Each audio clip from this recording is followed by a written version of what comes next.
안녕하세요. 저는 대전에 사는 34살 여성입니다. 살다 보면 참 다양한 사람들을 만나게 되죠.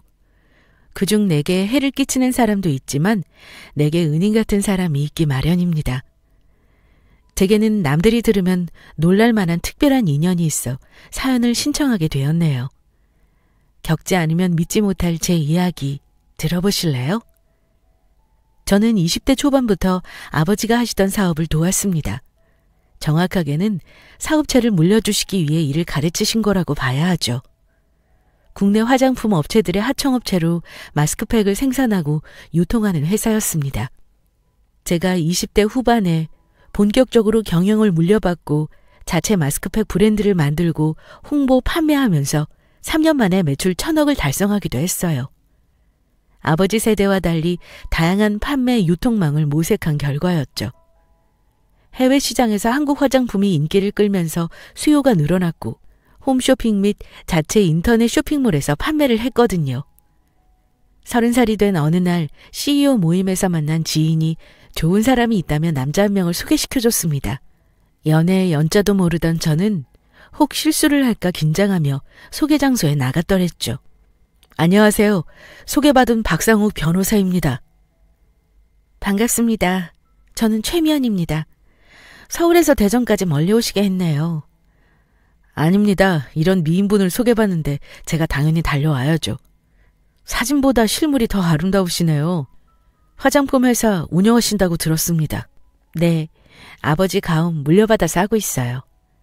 개인 변호사 사무실 하신다고 들었어요. 사무실 개업한 지 이제 몇 년 안 돼서 영업한다고 뛰어다니느라 정신이 없네요.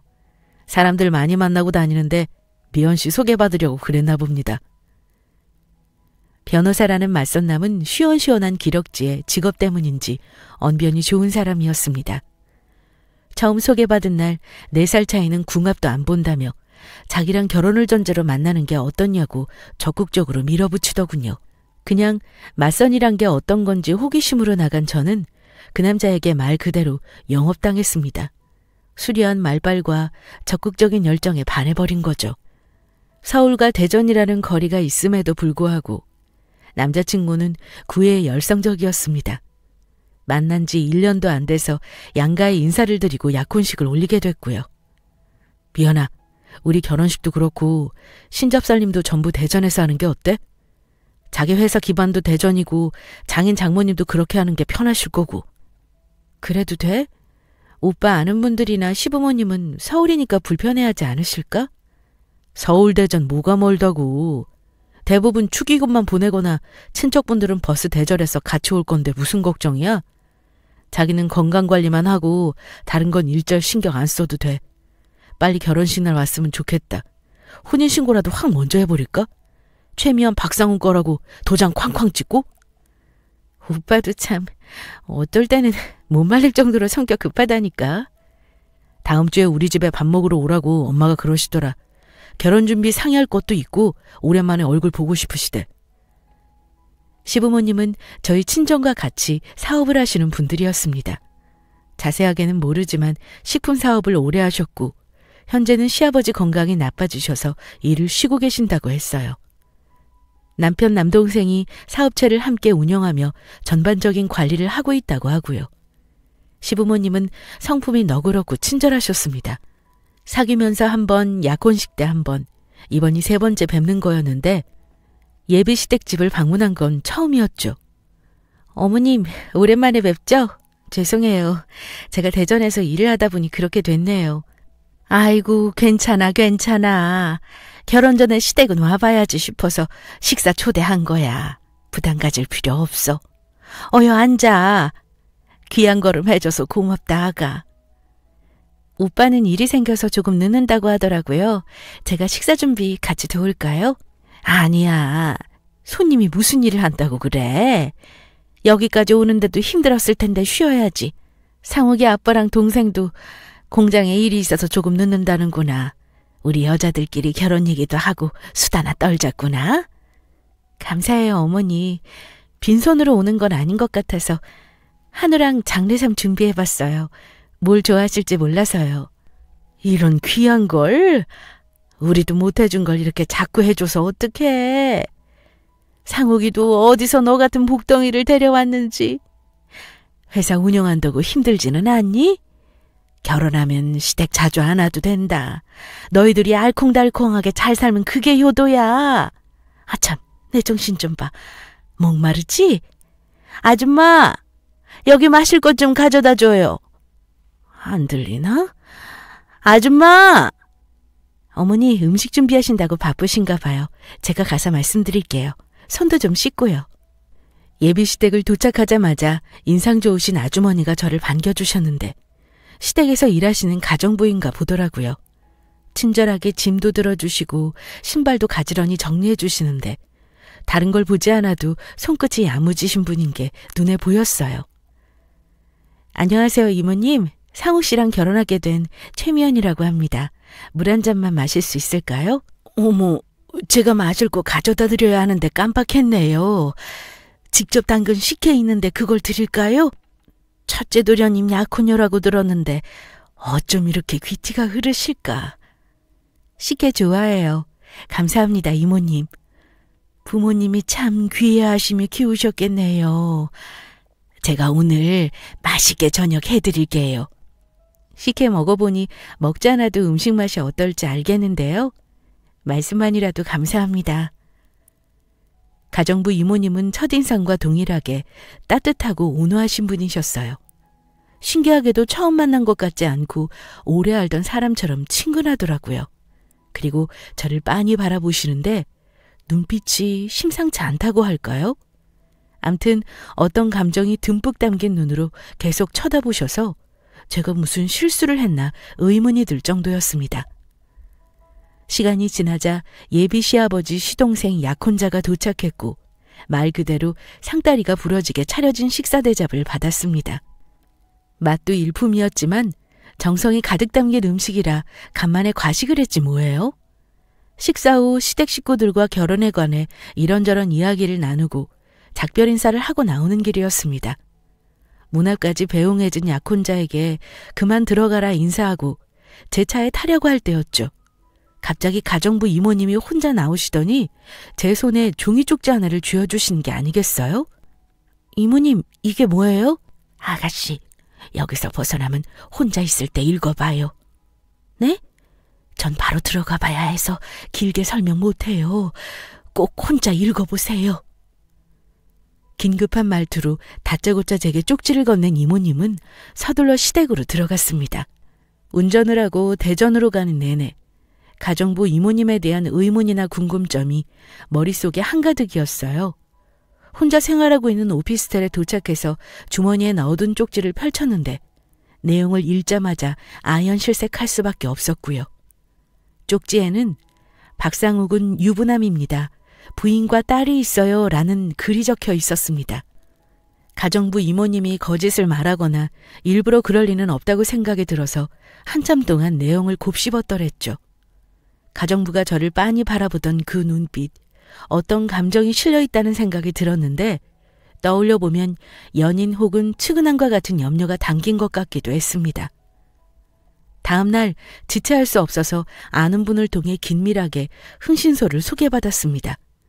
전직 형사라고 자신을 소개한 흥신소 대표에게 예비 신랑의 신상과 주변 인물들, 특히 부인과 딸이 있는지 상세하게 알아봐달라고 의뢰했습니다. 한 달 후 흥신소를 통해 예비 신랑에 대한 정보를 확인하고 다리에 힘이 풀릴 정도였어요.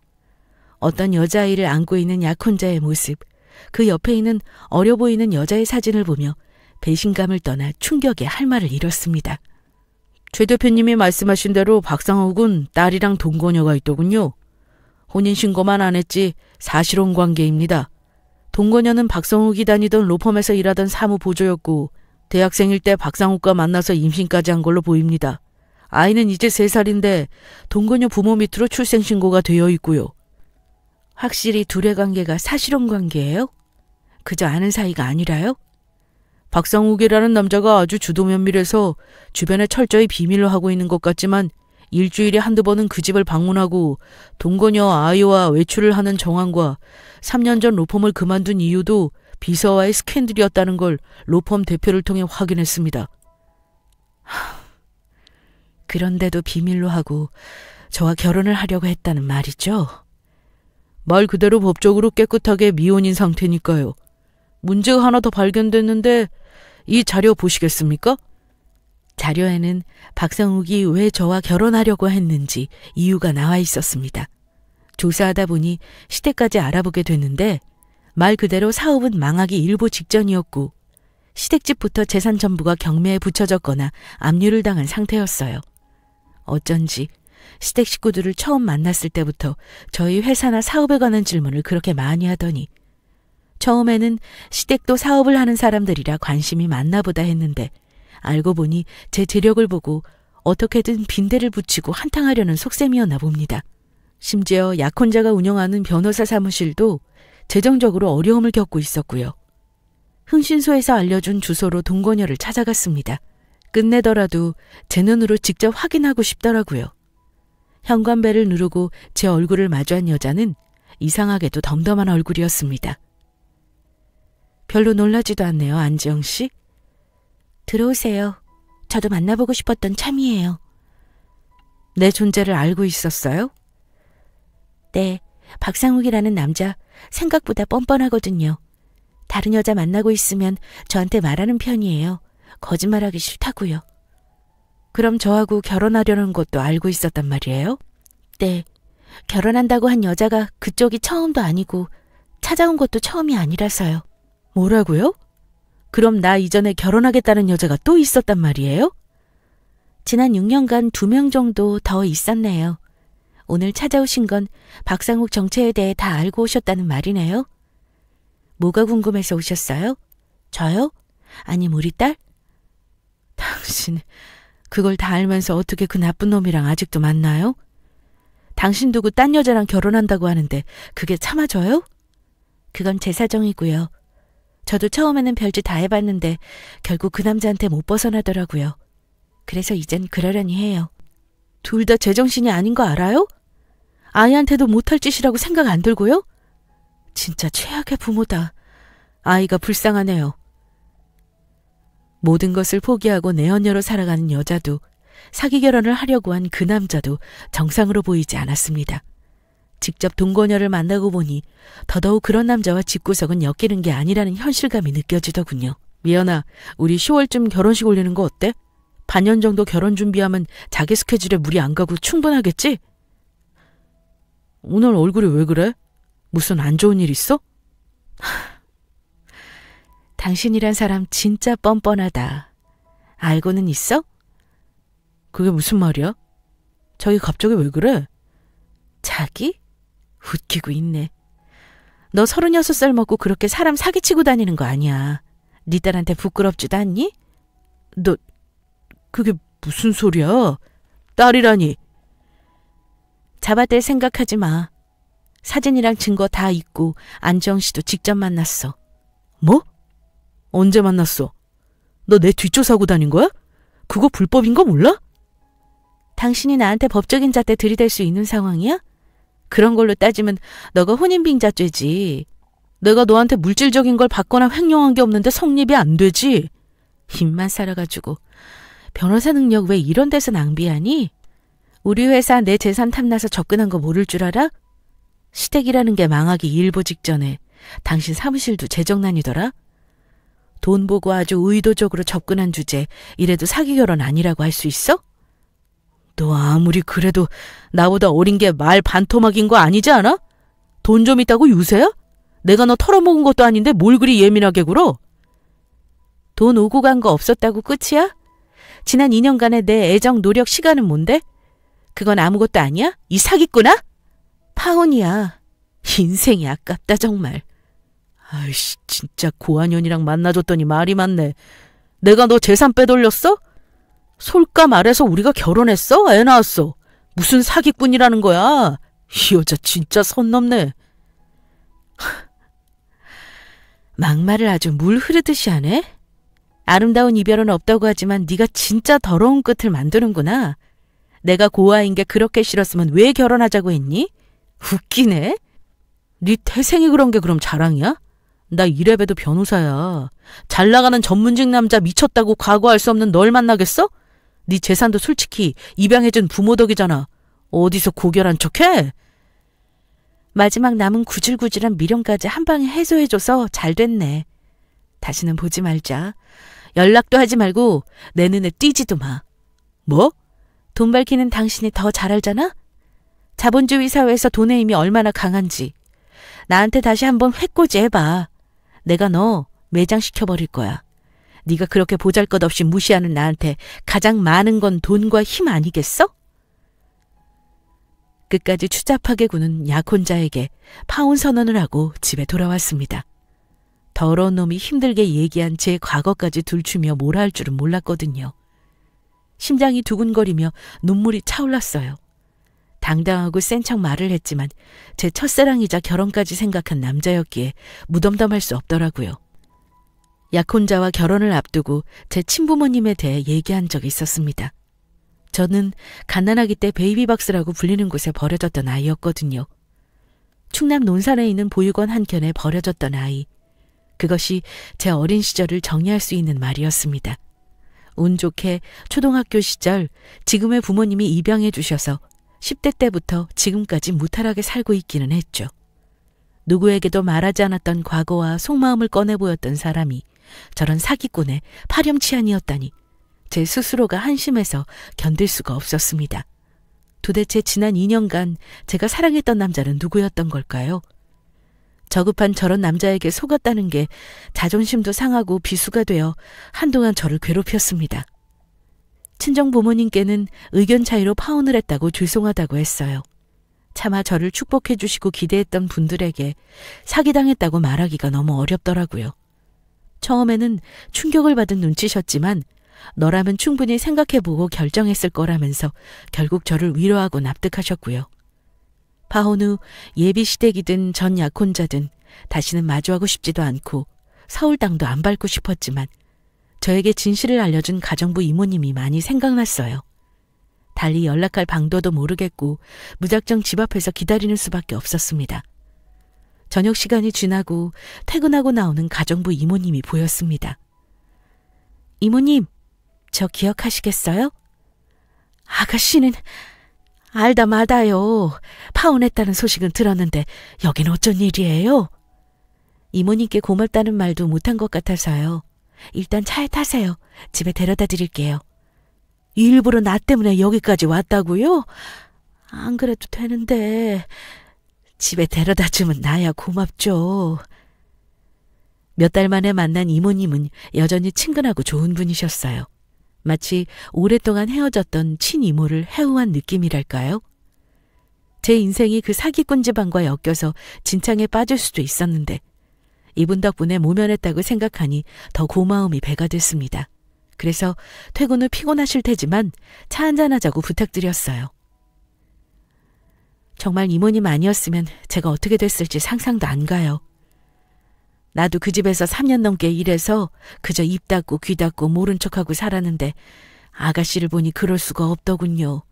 예의 바르고 참한 사람이 아무것도 모르고 당한다고 생각하니까 내 딸이었으면 얼마나 상처받고 힘들까 싶어 내버려둘 수 없어서 몰래 그런 쪽지 준 거예요.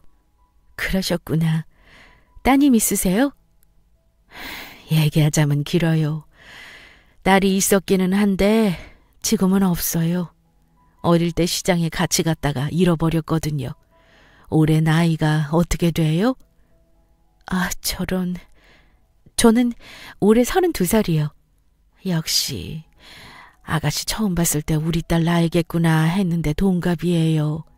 아마 살아있다면 아가씨 같겠죠? 5살 때 잃어버렸어요. 벌써 27년이 흘렀네요. 5살 때. 시간이 많이 흘렀네요. 실종신고나 여러 가지 수소문 해보셨나요? 그럼요. 아직도 연락 기다리고 있어요. 애아버지는 그 충격으로 일찍 세상 떠났고 저도 아이 잃어버린 곳에서 벗어날 수 없어서 대전에 계속 있다가 몇 년 전에 이 집 소개받고 서울에 일하러 왔어요. 대전이요? 거기서 아이를 잃어버리셨어요? 네. 대전 아가씨라 해서 그쪽이 더 애틋하고 마음이 쓰였죠. 다른 건 안 바래요. 제가 죽기 전에 딸의 생사만이라도 확인하고 싶네요. 이모님의 말을 들으니 처음 만나 감정을 담아 빤히 바라보던 눈빛이 이해가 갔습니다. 저를 버린 친부모는 누구일까? 도대체 왜 버렸을까?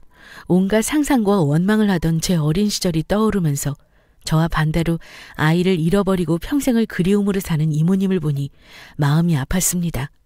제 친부모는 과연 나를 찾아는 봤을까 하는 생각도 들고요. 제 인생을 구해준 은인이라며 제 도움이 필요한 일이 있으면 언제든지 연락하라고 말씀드리고 연락처를 교환했습니다. 처음에는 마다하던 이모님도 따님을 찾는데 도움을 드릴 수도 있지 않냐고 제가 거주하는 곳이 대전이니 더더욱 그렇다 하니 받아들이시더라고요. 따님 실종 때문에 정기적으로 대전을 다녀간다는 말씀에 다음에 식사를 하자고 약속하고 헤어졌습니다. 약혼을 하고 한동안 주변 사람들과 약속을 잡거나 모임에 나가고 싶지 않더군요. 하지만 간만에 보육원 동기이자 친자매 같은 친구 녀석과 만나기로 했죠. 친구는 저와 마찬가지로 임용계 사업을 하고 있었는데 중국과 동남아 시장에 진출해서 입지가 탄탄했습니다. 미용사 출신으로 헤어 제품을 만들어 저보다 먼저 자리를 잡은 친구는 저희 회사가 해외 진출을 할 때 실질적인 자문도 많이 해주고 활로를 개척할 때 누구보다 많이 도와준 은인이기도 했죠. 김희주, 얼굴 까먹겠다. 중국 상하이가 그렇게 좋아? 꿀 발라뒀냐고. 어떻게 반년이나 날 안 보러 와? 시스터, 무슨 소리야? 내가 상하이 비행기 티켓까지 끊어줬는데 너가 안 온 거지. 이번에 여행도 오고 너희 마스크팩 상하이 쪽에서 지점 하나 내라니까. 이 대전 지방령 같으니라고. 너무 보고 싶었어. 내 사랑 김희주. 최미연 이 땅콩아. 아주 말로만 사랑하지? 파혼 얘기는 뭐야? 어떤 눈빛 놈이 너한테 그러든? 간만에 만난 친구에게 그간 사기꾼 약혼자 시댁 얘기를 소상히 했습니다. 너는 그런 것들을 가만히 뒀어? 아주 제대로 망하게 해야지. 아주 보살납셨네. 최미연 성격 많이 죽었다. 뭐하러 그래?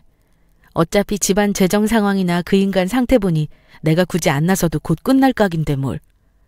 그 가정부 이모도 대단하시다. 너 그 정도면 너 인생 구해준 히어로 아니니? 그분 참 좋은 분인데 27년 전에 대전 재래시장에서 딸을 잃어버리셨대.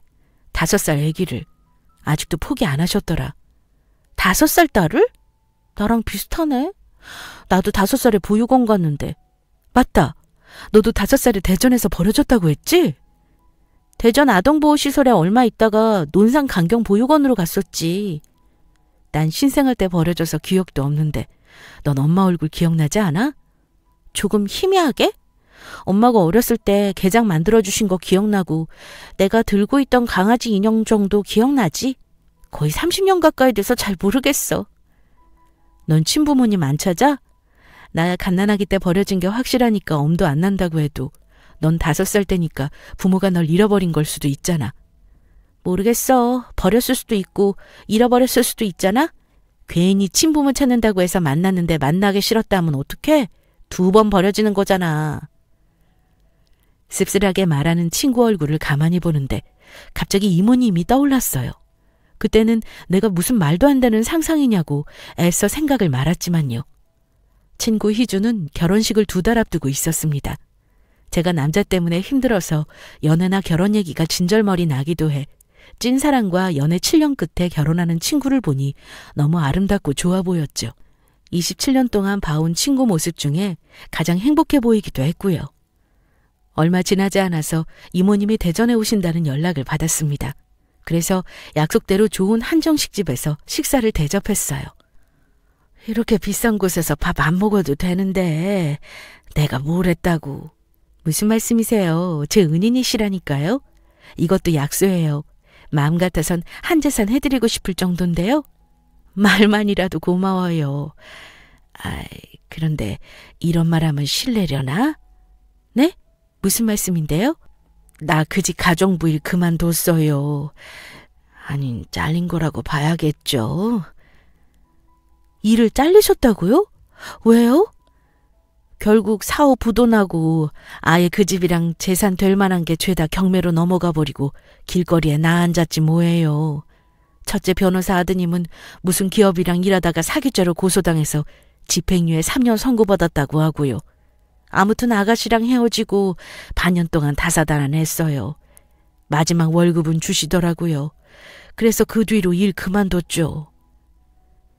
후일담을 들을 줄 몰랐는데 신기한 인연으로 인해 그 집안의 말로를 듣게 되었어요.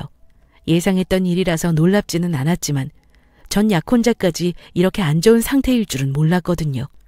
사람이 남 등쳐먹고 살면 최후가 좋을 수 없다는 진리가 여기에도 적용되나 싶었고요. 이모님, 혹시 따님 얘기 몇 가지 물어봐도 돼요? 다른 도움은 다 싫다고 하시니까 따님 찾는 일은 제가 좀 도울게요. 진짜요? 나야 그래주면 너무 고맙지. 뭐든 물어봐요. 따님 이름이랑 인상착의, 잃어버린 장소 아시는 거 말씀해 주시고 어릴 때 사진 있으면 볼 수 있을까요? 이름은 김혜주고요. 대전 전통시장 작은 골목에서 잃어버렸어요. 잃어버렸을 때 양갈래 따은 머리에 멜빵 바지 입고 인형 들고 있었고요. 사진은 서울 집에 다 있고 지금은 실종 전단지만 갖고 있는데 볼래요? 어릴 때 집이 어려워서 돌사진이랑 사진 몇 장만 찍어둔 게 다네요. 그게 그렇게 한이 될 줄은 몰랐죠. 이모님은 바랜 실종 전단지를 제게 보여주셨어요. 선명하지는 않지만 모자를 쓰고 있는 여자아이의 모습이었죠. 사진을 본 순간 누군가가 제 머리를 댕 하고 치는 기분이었어요. 완전하게 정면의 모습이 아니라 단언할 수는 없었지만 사진 속 아이는 제 친구의 모습을 빼다 박았더라고요. 저도 모르게 소림이 끼치면서 온몸에 닭살이 돋았습니다. 혹시 아이가 실종 당시에 들고 있던 인형 뭔지 기억나세요? 정확하지는 않지만 애한테 아기 인형이랑 강아지 인형이 있었거든요. 그 둘 중에 하나일 거예요. 네. 그럼 평소에 아이가 좋아하던 반찬이나 자주 해주시던 음식이 있었나요? 그 어린 게 뭘 아는지 간장게장을 참 좋아했어요. 반찬 투정을 곧잘 하던 애가 게장에 비빔밥을 김에 싸주면 그걸 참 맛나게 먹었어요. 밥 한 공기를 뚝딱 했다니까요. 익힌 음식이 아니라서 식중독 걸릴까봐 아주 자주는 못 먹였지만 입맛 없어 할 때 해줬죠. 맙소사, 이건 정말 말도 안 되는 일이야. 왜 그래요? 갑자기 얼굴이 하얗게 질려서는. 이모님, 제가 확인할 게 있어서 그러는데 이 전단지 가져도 되죠? 그리고 이모님 사진 좀 찍어도 될까요? 네? 물론이죠. 얼마든지요. 그런데 무슨 일이에요? 제가 확실해지면 바로 말씀드릴게요. 저는 그 길로 회사에 하루 휴가를 내고 서울에 있는 친구에게 연락을 했습니다. 너무 급박한 일이니 당장 만나자고 말이죠. 다음 날 사업자 다시 중국 상해로 돌아갈 준비 중이었던 친구는 저의 연락을 받고 많이 놀라는 눈치였습니다. 평소 웬만한 일로 흥분하거나 급하게 굴지 않는 제 성격을 알고 있었으니까요. 무슨 정신으로 운전을 했는지 모를 정도로 달려서 친구 오피스텔로 갔습니다. 최미연, 이게 무슨 일이야? 이 저녁에 이렇게 급한 일이라고? 너답지 않다? 큰일이야? 표정 왜 그래? 희주야, 일단 심호흡 좀 할게. 너무 떨린다. 이 전단지 좀 봐봐. 이게 뭔데 그래? 실종 아동을 찾습니다. 이 사진 속 아이 너야? 너 맞아? 김혜주, 당신 아이 5살. 이거 나잖아. 친구는 실종 전단지를 보며 벌벌 떨기 시작하더니 눈물을 흘렸습니다. 이거 어디서 났어? 이게 뭐야? 미연아. 희주야, 너희 엄마 찾은 것 같아. 친구야, 진짜 말도 안 되는데 찾았다고. 내가 얼마 전에 내 은인이라던 예비시대 가정부 이모님 기억나지? 왜 우리 돌에 딸 잃어버렸다고 했던 분. 설마 그분이 내 엄마라고? 응. 내가 이번에 식사 대접하면서 혹시나 하고 이것저것 물었는데 네 얘기랑 일치하더라. 전단지 사진도 너랑 비슷하게 생겼고. 그분은 뭐라고 하셔? 내가 딸인 거 말씀드렸어? 아니, 혹시 몰라서 확실할 때 얘기하려고. 이모님 사진도 찍어왔어. 한번 봐봐. 친구는 믿기지 않은 눈으로 눈물을 그렁그렁한 채 이모님의 사진을 한참이나 바라보더군요. 그러더니 이윽고 휴대폰을 안고 오열하기 시작했습니다. 엄마를 애타게 부르주는 친구를 껴안고 얼마나 울었는지 모릅니다. 내가 이모님 연락처 드릴 테니까 네가 직접 연락하는 건 어때? 사실 딸인 네가 직접 연락하고 밝히고 싶어 할 수도 있겠다 싶어서 불어 이모님에게 딸을 찾은 것 같다고 설레발치지 않았어. 너가 원하는 대로 해. 얼마나 원하던 순간이니? 고마워, 미연아. 내가 지금 정신이 없어서 어떻게 해야 할지 모르겠지만 진정 좀 하고 생각해 볼게. 배려해줘서 너무 고마워, 친구야. 친구는 자신이 바로 연락하면 엄마가 너무 놀라실 것 같다고 제게 이모님과 상의해서 만날 장소와 시간을 잡아달라고 했습니다. 재회를 앞두고 엄마도 자신처럼 마음의 준비가 필요하지 않겠냐고요. 저는 기꺼이 그러겠다고 했습니다. 이틀 뒤 주말, 서울에 있는 이모님 집에서 두 모녀의 해오가 이루어졌습니다. 저도 함께 그 자리에 와주면 좋겠다고 해서 같이 갔고요. 제가 먼저 이모님 집에 도착해서 상다리가 휘게 음식을 준비하는 이모님을 도왔습니다. 거의 28년 만에 만나는 친딸에게 따뜻한 밥을 먹이고 싶다고 준비하셨다 하더라고요. 소녀같이 들뜨고 긴장하는 이모님을 보니 저도 같이 떨렸습니다. 저도 친구 녀석을 기다리는 몇십 분이 1년같이 느껴졌는데 이모님은 오죽하셨을까요? 친구가 현관문을 열고 들어오는 순간 모녀가 서로 얼굴을 보고 주저앉아 우는데 무슨 말이 더 필요했을까요? 그 긴 세월을 서로 찾아 헤매고 그리워했는데 말이죠. 겨우 감정을 추스르고 밥상에 앉아 식사를 했습니다. 제 이름이 김혜주였는지 몰랐어요. 여태 김희주를 알았거든요.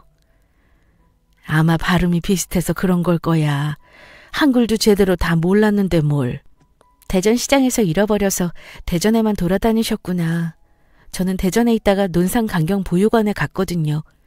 잃어버리셨거나 버렸거나 둘 중에 하나라고 생각했어요. 논산 쪽도 갔었는데 강경은 생각을 못했구나. 이렇게 가까이 있었는데 그것도 모르고 맴맴 돌았다니. 엄마가 미안해, 혜주야. 미안하다 하지 마세요. 최선을 다해서 지금껏 저를 찾아주신 거잖아요. 지금이라도 만난 게 어디예요? 이런 인연이 있을까요? 제 친한 친구가 이렇게 저희 모녀를 찾아주다니 아직도 안 믿겨요. 나도 아직 믿기지가 않구나. 미연이야, 너무 고마워서 내가 말로 다 못하겠어. 이 은혜를 어떻게 갚지? 아니에요, 어머님. 두 분 다 제 인생의 은인들인데 제가 조금이라도 은혜를 갚는다면 그걸로 좋게 해요. 진심 너무 잘 됐어요. 진짜 앞으로 둘 다 꽃길만 걸었으면 좋겠어요. 친엄마를 찾은 친구가 부럽기도 했지만 그것보다 초등학교 때 저만 입양이 되고 홀로 보육원에서 고등학교까지 마친 친구를 보면서 미안하고 안쓰러운 게 컸거든요. 그래서 더 축복하고 잘 됐다는 마음이 들었습니다. 저는 두 모녀의 첫 해오를 지켜보다가 둘만의 시간을 보내라고 조용히 집을 나왔어요. 새삼 인연이란 게 무엇일까? 진실된 마음은 하늘이 감복하는 걸까 하는 의문도 들었죠. 인연이란 삶의 한 모퉁이에서 어떻게 만날지 모른다는 생각이 들기도 했고요. 2달 뒤 친구의 결혼식이 있었습니다. 신부 대기실에서 꽃다운 모습으로 앉아있는 모습을 보니 얼마나 사랑스럽던지요. 장담하건대 그 순간은 세상 어떤 여자보다 가장 아름다운 신부였을 겁니다. 미연아, 너무 고마워. 너한테 어떻게 더 이 마음을 표현해야 할지 모르겠어. 너 그 고맙다는 소리 한 번만 더 하면 100만 번 채우겠다. 그만해. 그래도 진심 그런 걸 어떡해. 희주야, 나 사실 예비시댁이랑 사기꾼 약혼자놈 때문에 왜 내가 이렇게 상처받고 말도 안 되는 일을 겪나 했었거든? 그런데 이런 좋은 인연 이어주려고 내가 진흙탕 밟았나 싶어. 미연아, 나 여태 너한테 항상 미안했어. 우리 보육원 같이 있을 때 너가 먼저 입양되고 다시 파양돼서 보육원 돌아왔을 때 네가 울고 고통스러워하던 거 아직도 생각나. 내가 평생 네 옆에서 가족 해준다고 약속하고 나만 입양됐을 때 너 마지막 인사 기억나? 이제 8살 된 너가 날 보면서 웃어주더라. 나는 아직도 그 웃는 얼굴이 잊을 수가 없어. 나이가 들수록 더 생각나. 네가 어떤 심정이었을지 마음이 절절해서. 평생 옆에 있어준다고 약속했는데 못 지켜서 미안했어. 그걸 아직도 기억해? 내가 웃었어? 난 그냥 네가 행복했으면 했거든. 나는 비록 취소됐지만 너라도 가족의 따뜻함을 느꼈으면 했어. 어렸지만 우리도 알 거 다 알고 있었고. 미안해 하지 마. 그래도 잊지 않고 계속 연락하고 너가 만나러 와줬잖아. 지금도 내 옆에 있고 우리 엄마도 찾아주고. 울지 마. 아까까지 세상 제일 이쁜 신부에서 세상 제일 못난이가 되잖아. 아니거든. 우리 신랑은 내가 뭘 해도 제일 이쁘다고 하거든요. 아우, 부러우면 지는 건데. 아무튼 나는 결혼 선물 제대로 한 거다. 그러게. 내가 세상에서 제일 귀한 결혼 선물 받았네. 우리 엄마. 비어있었을 혼주석에 곱게 한복을 차려입고 앉아 계신 이모님을 보는데 저도 모르게 울컥하더군요. 결혼식이 시작되고 참으려고 했지만 신부와 신부 어머니, 저 이렇게 셋은 서로의 사연을 알게 눈물을 흘릴 수밖에 없었습니다. 급기야 신랑까지 울어버려서 식장은 눈물바다가 되었고요. 친구는 신혼여행을 다녀온 뒤로 허니문 베이비를 가지게 됐어요. 이모님이랑 여전히 자주 연락하고 있는데 손주가 생긴다고 얼마나 좋아하시던지 전화만 했을 뿐인데도 입꼬리가 올라간 이모님을 상상할 수 있었습니다. 친구는 바로 아기가 져서 신혼생활을 많이 못 즐겼다고 투정하는 신랑을 달래기 바쁘다고 어찌나 푸념하는지 보기에 겨워 네가 요강에 모를 싼다고 제가 핀잔을 줄 정도였어요. 툴툴거리는 제가 외로워 보였는지 친구가 슬쩍 소개팅을 제안하더라고요. 저는 제 인생에 한동안 남자는 없다고 한사코 거절했지만 거절을 거절한다며 밀어붙이더군요. 자기 신랑이 장모님 찾아준 은혜를 반드시 기필코 갚겠다고 했다나 뭐라나요? 우여곡절 끝에 만난 소개팅 자리에서 저는 지금의 신랑을 만났습니다. 첫 만남에 말수도 없고 재치라고는 개미 눈꽃만큼도 없어 보였지만 사람을 잘 대할 줄 몰라서 그런지 속은 진국이더라고요. 회계사라는 직업답게 가끔 계산하는 로봇을 인간화하면 당신일 거라고 제가 가끔 놀리기는 하는데 그런 소리를 듣고도 좋다고 해벌쭉하는 걸 보면 절 많이 사랑하는 것 같아요. 저도 신랑을 많이 사랑하고요. 제가 직접 겪어보니 인생은 한치 앞을 모른다는 말은 사실인 것 같아요. 그 말만큼 드라마틱한 말이 없는 것 같기도 하고요. 비록 저와 제 친구는 불행하다고 할 수 있는 유년기를 보냈지만 지금은 누구보다 사랑과 명예를 가지며 살아가잖아요. 포기하지 않고 마음속의 사랑을 품고 사는 사람에게 신은 이렇게 뜻밖의 선물을 주나 봅니다. 제 얘기를 들어주신 여러분의 삶에도 예기치 않은 선물이 곧 도착할 겁니다. 기다리는 자에게 복이 있나니.